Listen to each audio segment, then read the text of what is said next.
Like, I feel like even my misses were, like, right there. I thought multiple were still going in, and it was nice to have a night like that. And obviously, overall, we shot the ball well, 16 made threes, but it's kind of what we had to do. I think more than half of our shots came from the three-point line, so I thought we settled a little bit. Probably could have got our feet in the paint more, but, yeah, it was nice. I mean, I still feel like there's so many ways that I can continue to be better, and that probably goes for our whole team. We still feel like there are so many ways for us to improve and execute, especially down the stretch, and, not make it as close. Go second row here on the left. Caitlin, I kind of wanted to pick up on what you were asked before the game about this whirlwind schedule, 11 games in 20 days, I think it was. Obviously, that's physically taxing after a college season, but in some ways, has that kind of made there no kind of gaps to kind of soak in what people are saying about you or narratives around your game?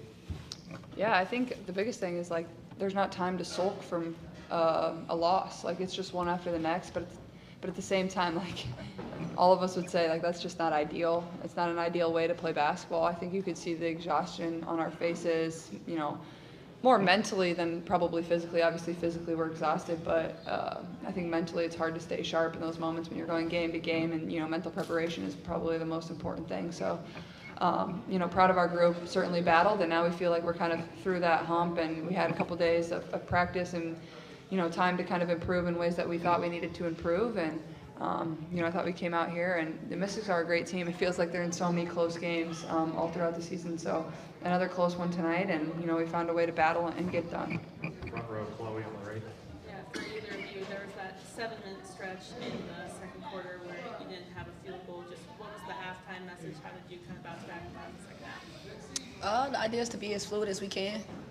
Obviously, we were defending them well, but we got to make them pay by scoring, and the ball didn't go in. So for us, it was about making sure that we obviously, execute what we needed to.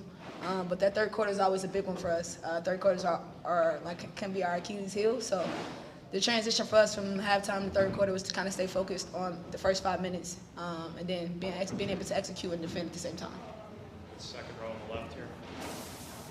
For either of you, coming off these last few days where you finally had a chance to practice some to get to the breath, was there anything that you've worked on specifically over the last couple of days that you felt was able to shine through tonight?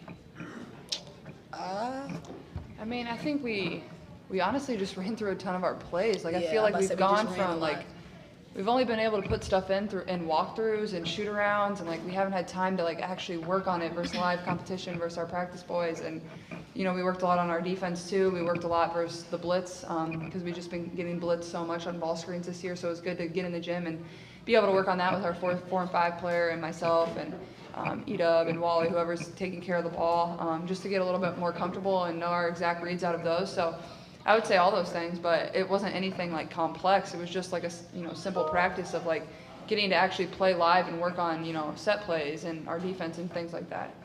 Go first row on the right to Matt.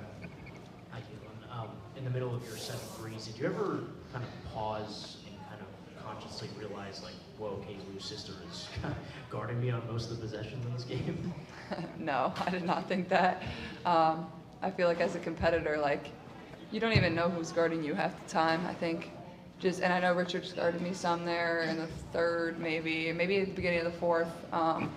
So I think just, attack no matter who it is. Like, you can't get too frazzled about, if it's somebody really great guarding you, or no matter who's across from you, you just want to dominate and have that mindset. And I don't even know if her and Katie Lou talked to each other during the whole game. So You got 2 on the second row on the right. Start the first one on the aisle.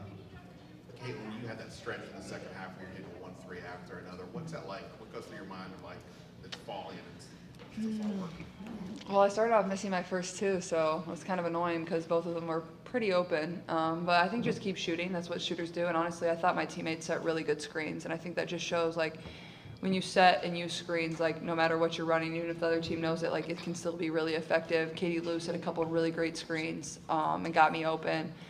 So I was just able to create off of those. And, as a shooter, once you see, 1 and 2 go in, the basket just looks bigger and bigger. So that's kind of what I was feeling. Go second row far right. Hi, Caitlin. Reflecting back on you envisioning what it would be like in the WNBA, what surprised you the most in terms of how things have gone for you so far this season? Any big surprises that stand out?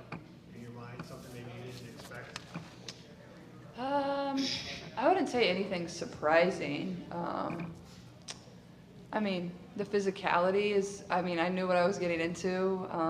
Maybe some people didn't really know what was the circumstances of the WNBA, but me personally, I know, this is one of the best leagues in the world. The players are really, really good, so I wouldn't say anything surprising. Like, I've been a big fan of this league all my life. Like, you're starting a new chapter, a new part of your career, becoming a professional athlete. Not everything's going to click overnight. That's not what this is, but keep working and keep grinding, and, it'll come over time.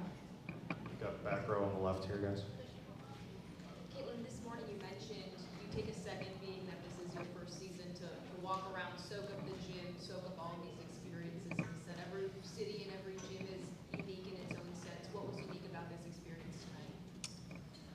I mean, the crowds never get old. I think, they're great. I think at times they might have been cheering for us. I'm not really sure. I could have sworn they were booing when calls didn't go our way, but maybe I was just being a little delusional. I'm not sure. But, I mean, it's just really fun. It's fun to see people in fever gear. It's fun to see people screaming about women's basketball. That's not anything you take for granted. And I'm just lucky I get to play this game, because there's a lot of people that would kill to be a part of this league. It's the hardest league to be a part of. A lot of people that would kill to be on this team and get to play in front of fans like this. So I'm just grateful, honestly. The last one, third row on the left. For Kelsey. Yeah, I'd love to speak for Kelsey, both of you. I was just looking it up, and I think this is right. I'll have to double check, but there were more than 20,000 people here tonight, and I think that's the most people who've watched a Fever game this season.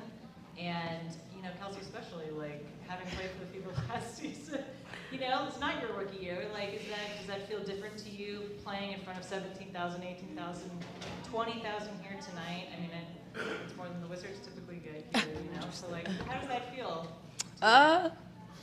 I think I'm a part of history, so shit, I'll take it. Obviously, it's a good thing for women's basketball. I'm playing alongside this kid, so it makes everything, a little bit more dramatic, and like the people are coming out to see this person. So we just do what we can. We embrace it. I'm pretty sure our organization can feed off of it, our, state of Indiana. So I think for us, we're going to utilize this energy for as much as we can possibly use it, and be happy that the women's basketball and the game, where it's going, is pretty positive. So.